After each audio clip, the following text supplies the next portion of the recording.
নমস্কার, সুপ্রভাত। খবর দিনভর নিয়ে আপনাদের সঙ্গে রয়েছে আমি জুনেলা। সাসপেন্ডে প্রান্তিক রাজন্না, দল বিরোধী কাজের জন্য সাসপেন্ড করলো টিএমসিপি। দুজনেই টিএমসিপির সহসভাপতি পদে ছিলেন। ছাত্র নেতাদের সাসপেন্ডের সিদ্ধান্ত শৃঙ্খলা রক্ষা কমিটির। আরজিকরের পটভূমিকায় শর্ট ফিল্ম নিয়ে বিতর্ক। আগেই এক্স হ্যান্ডেলে পোস্ট করে নিন্দা কুণাল ঘোষের।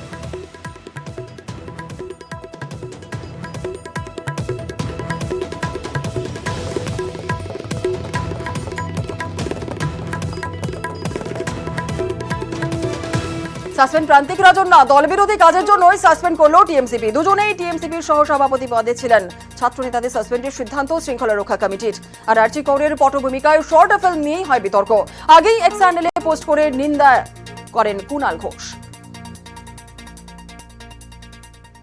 দেখুন, একটা ছবির পোস্টার আমাদের নজরে এসছে এবং বর্তমানে বিষয়টি আদালতের বিচারে, যেখানে আমরা প্রত্যেকেই তিলোত্তমার ঘটনার ন্যায় বিচার চাইছি, সেইখানে আদালতে বিচারাধীন কোনো বিষয় এভাবে করা যায় না বা উচিত নয়, যেখানে এটা প্রচুর মানুষের সেন্টিমেন্টের সঙ্গে যুক্ত। এমন একটি স্পর্শকাতর বিষয় এটা, সেখানে প্রচারেরও বিরোধী আমরা এই জাতীয় বিষয়ের সাথে। তাই যেহেতু তারা দলের পোর্টফোলিও হোল্ডার এবং দল কোনো অনুমোদন তারা এই বিষয়ে নেয়নি, তাই দল তাদেরকে সাসপেন্ড করলো এবং দল বাকি বিষয়টা খতিয়ে দিচ্ছে। আমি তো এটা দলীয় জায়গা থেকে করিনি, তাই আমার মনে হয় না যে এটা এক্ষেত্রে দল কেন্দ্রিক বিষয় বা দলকে টানার প্রয়োজন আছে।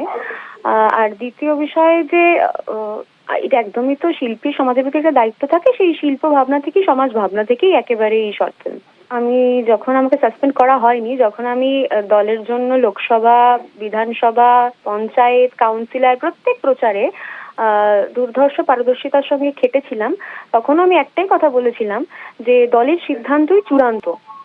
এবং আজকে দাঁড়িয়েও আমি এই কথাই বলবো সাসপেনশনের পরে, যে দলের সিদ্ধান্তই চূড়ান্ত। আরজিকর ইস্যুতে কোনো রাজনৈতিক ফায়দা তুলতে পারেনি বিজেপি। আর তার উপর জুনিয়র ডাক্তারদের আন্দোলন নিয়ে এক এক নেতার এক এক মন্তব্যে বিড়ম্বনায় পড়েছে পদ্ম নেতৃত্ব।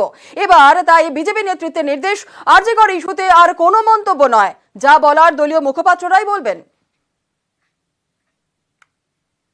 জুনিয়র ডাক্তারদের সবাই প্রশ্ন করছে যে এত নাটক করে কি হলো, রাত জেগে করে আরজিকর যে ঘটনা, তার কি পরিবর্তন হয়েছে, তার কজন দোষী সাজা পেয়েছে, যাদের উনি পদত্যাগ চেয়েছেন তারা প্রমোশন পেয়েছে। জাগো, ক্যান্ডেল জ্বালাও, চল রাত্রেবেলা বাতি জ্বালিয়ে ছবি তুলে চলে আসে। এই জন্য কি দেড় মাস ধরে বাংলার মানুষ কষ্ট পেল, স্বাস্থ্য পরিষেবা বন্ধ হয়ে গেল হসপিটালগুলোতে, তার জবাব দিতে হবে না?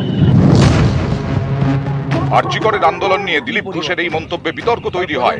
বৃহস্পতিবার সল্টলেকে বিজেপি রাজ্য কমিটির বৈঠকে উঠে আসে এই প্রসঙ্গ। এই নিয়ে নেতাদের কড়া নির্দেশ দিয়েছে বিজেপি রাজ্য নেতৃত্ব।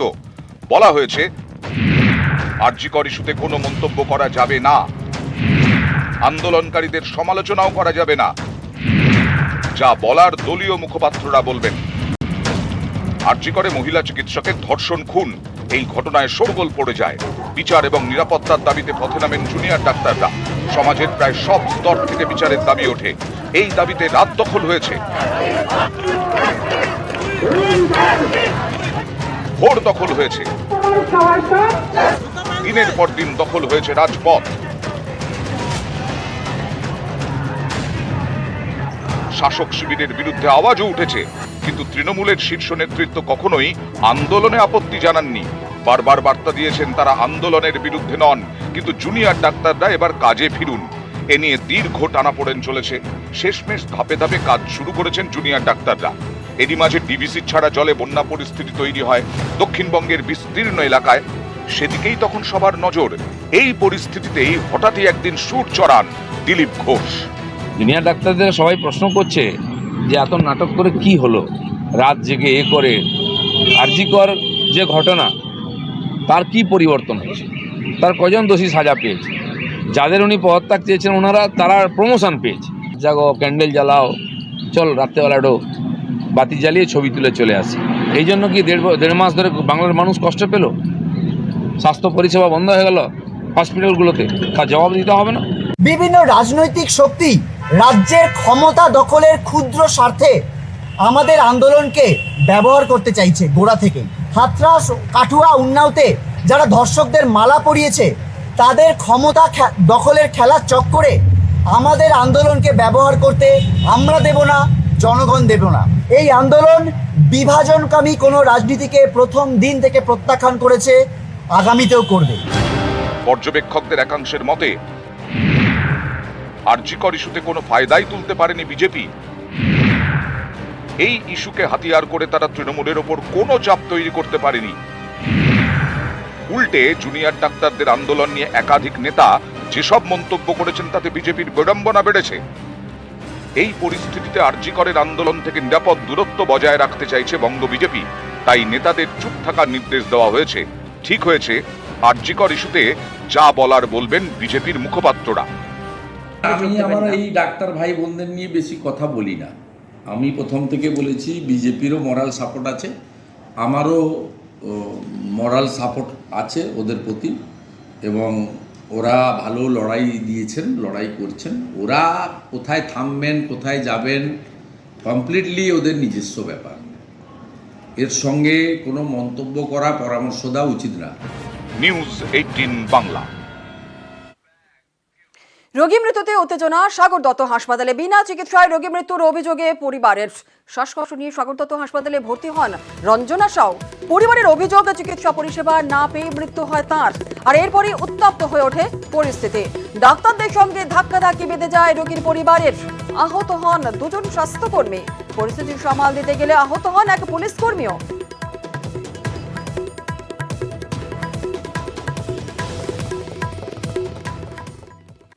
सांस लेने कष्ट हो रहा था, समझे। तब लेके आए तो बोले कि देखे रिपोर्ट, बोले कि एक्सरे कराएंगे, ईसीजी करा के आइए। ईसीजी करा कर जब लेके गए तब बोल रहे हैं कि 6 बजे डॉक्टर आएगा। तब एक मिनट, बच्चा को मेरा हालत खराब हो रहा है, हाथ ठंडा हो रहा है। आप तो देखिए, जब बच्चा मेरा सांस फूलने लगा, हाँ करने लगा है मेरा बच्चा, तो वो लोग डॉक्टर लोग, एक लेडीज आई, नर्स आई, नर्स आके ताकि एक सुइया दिया, बस मेरा बच्चा एकदम सांस लेना बंद हो गया। एक ट्रीटमेंट किया ही नहीं, कुछ दवाइयों नहीं दिया। कौन लोग? डॉक्टर लोग।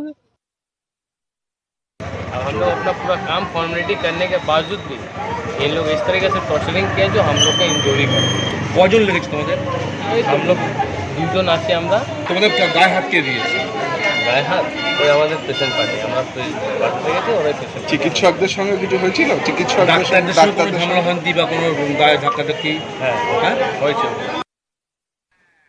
সল্টলেকের চাপা আসন থেকে ঝাঁপ এক ছাত্রের। ঝাঁপ দিয়ে আত্মঘাতী পড়ুয়া। মৃত গৌরব দত্ত একটি বেসরকারি বিশ্ববিদ্যালয়ের পড়ুয়া। ঘটনাস্থলে বিধাননগরের দক্ষিণ থানার পুলিশ সূত্রে আরো খবর, বন্ধুদের সঙ্গে অশান্তি হয়েছিল, সেটাই কি কারণ, নাকি সম্পর্কের টানাপোড়েনের জেরে এই ঘটনা? পুরো বিষয়টি খতিয়ে দেখছে পুলিশ।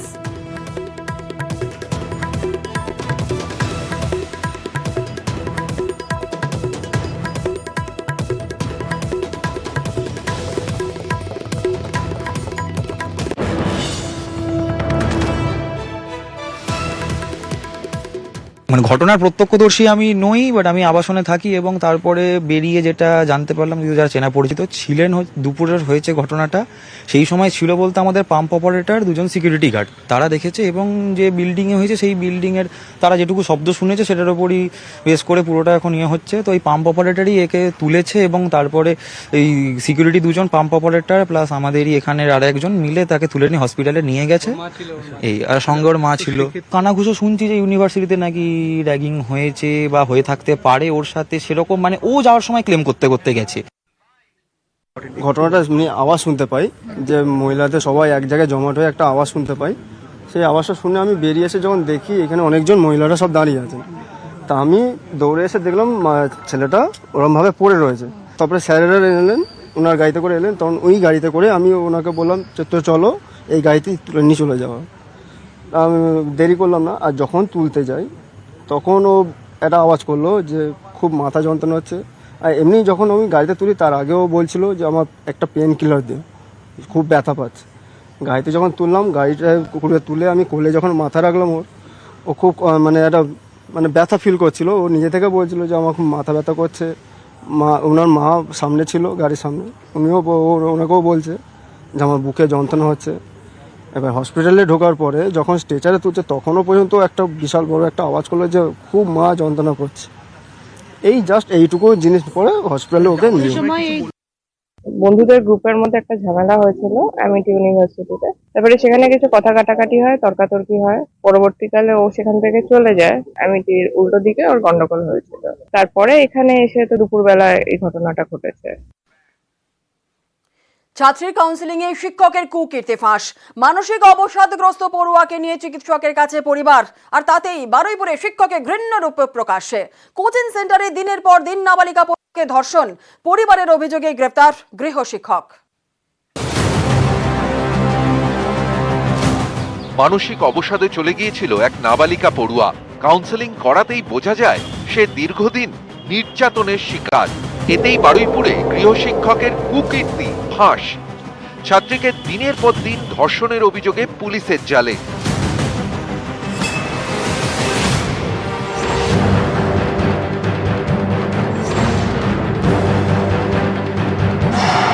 বিশ্বনাথ সর্দার রেলের কর্মী, বারুইপুর স্টেশন সংলগ্ন রেল কোয়ার্টারে কোচিং সেন্টার চালান, পড়ান অঙ্ক।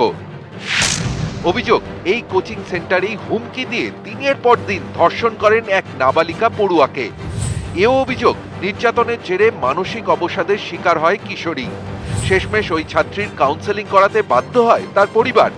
কাউন্সেলিং করাতেই শিক্ষকের কীর্তি ফাঁস। শিক্ষক সম্পর্কে পরিবারকে সবকিছু জানায় ছাত্রী। পরিবারের দাবি, একাধিক ছাত্রীর উপর যৌন নির্যাতন চালিয়েছেন গৃহশিক্ষক বিশ্বনাথ সর্দার।